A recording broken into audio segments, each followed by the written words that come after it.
अस्सलाम वालेकुम, welcome back zero to hero math channel. आज की इस वीडियो में हम CS 402 थ्योरी ऑफ एटोमेटा के फाइनल टर्म मेगा MCQs पर बात करेंगे, जो लेक्चर नंबर 23 से ऑनवर्ड हम लिए गए हैं। इस वीडियो में हम आपको अहम repeated MCQs, conceptual questions, MCQs, exams oriented explanation और कोर्स हैंडआउट्स पर मबनी जो जितने भी क्वेश्चन है ना MCQs हैं वो आप लोगों के साथ शेयर करेंगे। लिहाजा वीडियो को आखिर तक लाजमी देखिएगा, क्योंकि study smart score high, concept clear, success near और योर सक्सेस स्टार्ट हियर। ठीक है, आज चले हम अपना काम स्टार्ट करते हैं इस वीडियो में, और जल्दी से चैनल को सब्सक्राइब कर लें। चले जी स्टार्ट करते हैं। पहला MCQs मेले मशीन और मोरे मशीन में से ये सबसे पहले लिए गए हैं। लेक्चर वाइज हम स्टार्ट करेंगे। 23 लेक्चर नंबर से स्टार्टिंग है। इन अ मेले machine the output depends on, output जो मेले मशीन में ना जो आउटपुट होती है वो प्रेजेंट स्टेट और इनपुट पर मुश्तमिल होती है। यानी कि इनपुट और प्रेजेंट स्टेट जो है ना वो उसके लिए बहुत ज़्यादा इंपॉर्टेंट होती हैं। मोरे मशीन में जस्ट एंड जस्ट स्टेट ज़रूरी होती है। मोरे मशीन में जस्ट स्टेट, प्रेजेंट स्टेट ज़रूरी होती है। ठीक है। A sequential circuit that converts signals from to another can be represented by मेले मशीन। इसका करेक्ट ऑप्शन है मेले मशीन। ठीक हो गया। When converting to Moore machine to an equivalent मेले machine to output attached to the transition is taken from the destination state of the transition. इसका correct option है। ठीक हो गया। अब आगे वाले क्वेश्चन में वो कह रहा है कि रेगुलर लैंग्वेज और कुलैयर प्रॉपर्टी और पंपिंग लेमा देखेंगे हम लोग। अगर एक रेगुलर लैंग्वेज है L, अगर उसका कंप्लीमेंट लेते हैं तो वो भी रेगुलर ही होगा। अगर उसका यूनियन लेते हैं वो भी रेगुलर ही होगा। अगर उसका इंटरसेक्शन लेते हैं तो भी वो रेगुलर ही होंगे। The intersection of two regular language, अगर दो रेगुलर लैंग्वेजेस है, अगर उनका इंटरसेक्शन लेते हैं तो वो भी ऑलवेज रेगुलर ही होगा। ठीक हो गया। यहाँ मैंने ज़ीरो टू हीरो अपना मैथ चैनल का नाम लिखा है, प्लीज़ लाजमी इसको सब्सक्राइब कीजिएगा और दोस्तों के साथ शेयर कीजिएगा। The pumping lemma is mainly use to, pumping lemma ये चेक करने के लिए यूज किया जाता है कि ये वाली जो लैंग्वेज है वो ये रेगुलर है या नहीं, यानी कि प्रूव करने के लिए जरूरी होता है। यानी कि ये बी वाला option, prove that a language is not regular, कि ये वाली लैंग्वेज रेगुलर नहीं है, उसके लिए पंपिंग लेमा का यूज किया जाता है। ठीक हो गया। According to pumping lemma, if L is an infinite regular language, then every efficiently long word W in L can be written. W जो है वो लैंग्वेज में कैसे रिटर्न किया जा सकता है, तो ये वाला, ये बी ऑप्शन है। W is equal to XYZ। Long term इसमें जो Y है वो नल नहीं है, सेंटर वाली वैल्यू जो है वो नल नहीं है, खाली नहीं है, तो हम उसकी पावर लेंगे N। ये देखिए, हम उसकी पावर ले लेंगे N, Y की पावर N ले ली, और N जो है वो हमारा 1 से बड़ा है, ग्रेटर देन है। ठीक है। यानी बी ऑप्शन इसका करेक्ट है। द लैंग्वेज A की पावर N, B की पावर N, और ये जो पावर N है ये जो है ये होल नंबर के इक्वल है, 0, 1, 2 एंड सो ऑन। इज ये रेगुलर है या नॉन रेगुलर है? ये नॉन रेगुलर वैल्यूज है। ठीक हो गया। आगे हम देख लेते हैं pumping lemma. Variant 1 exploits which property of the finite automation accepting an infinite language? तो पंपिंग लेमा के फर्स्ट वेरिएंट में क्या है? It must contain a circuit. इसमें सर्किट यानी लूप का होना बहुत ज़रूरी है। माइकल नैरोड थ्योरम जो है वो quotient and prefixes of a language, ये कि इस वाले अगला लेक्चर यानी लेक्चर नंबर नेक्स्ट आ गया है, इसमें से लिया गया है। Two string X and Y, दो स्ट्रिंग्स हैं जिनका नेम X एंड Y है। अगर तो वो सेम क्लासेस को बिलोंग करती है, सेम क्लासेस से ली गई हैं, तो लैंग्वेज L जो है वो एक्सेप्ट करेगी FA। मतलब कि दो स्ट्रिंग हैं, उनकी क्लास सेम है, अगर वो तो फिर एल जो है वो एफ ए को, फाइनाइट ऑटोमेशन को एक्सेप्ट करेगी अगर अगर they and in the same state. अगर तो वो सेम स्टेट पे एंड करते हैं, जिस सेम स्टेट से वो लिए गए हैं, देन वो एफ ए को एक्सेप्ट करेगी। ठीक हो गया, बी वाला ऑप्शन बिल्कुल करेक्ट है।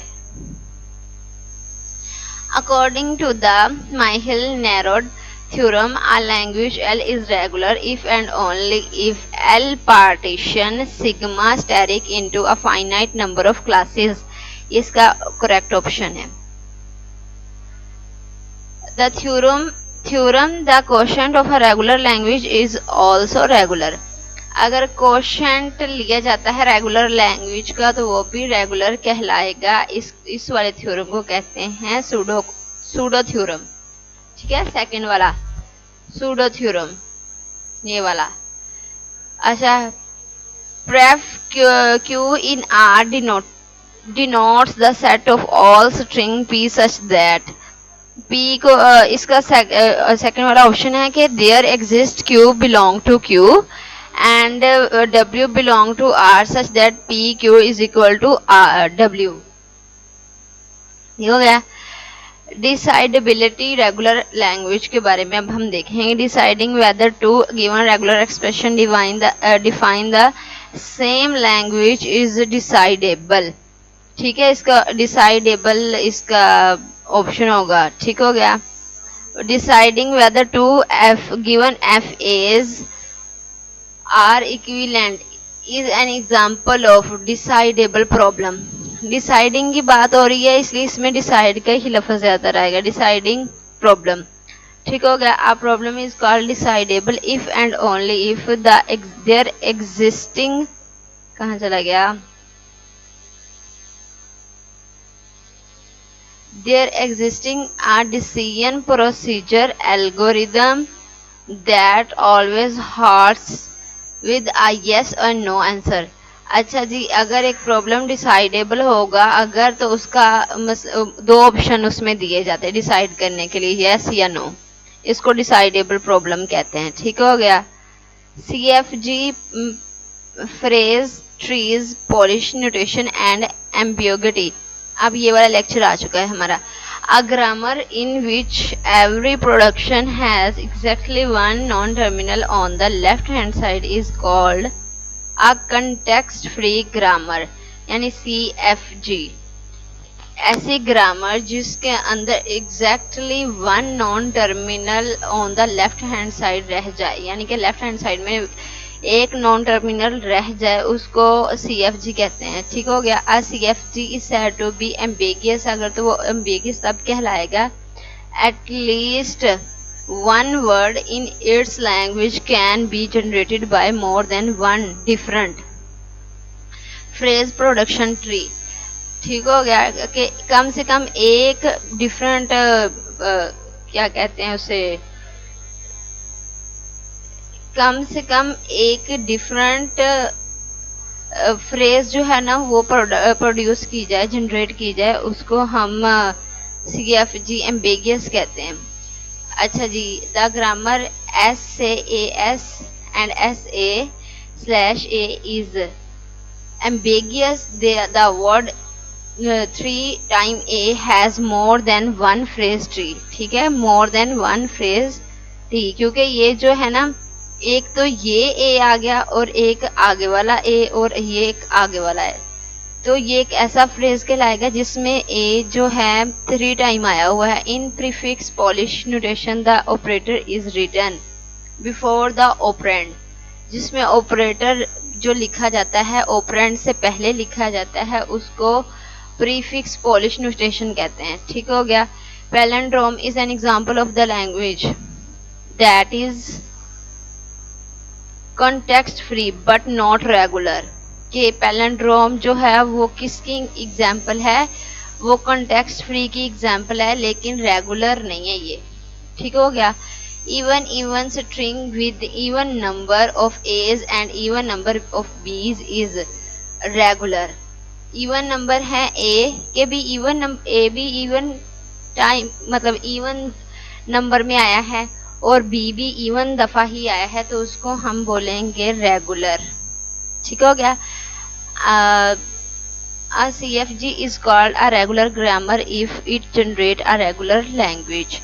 A production of the form A, आगे है ये null, इसको null string बोलते हैं। null is called a null production।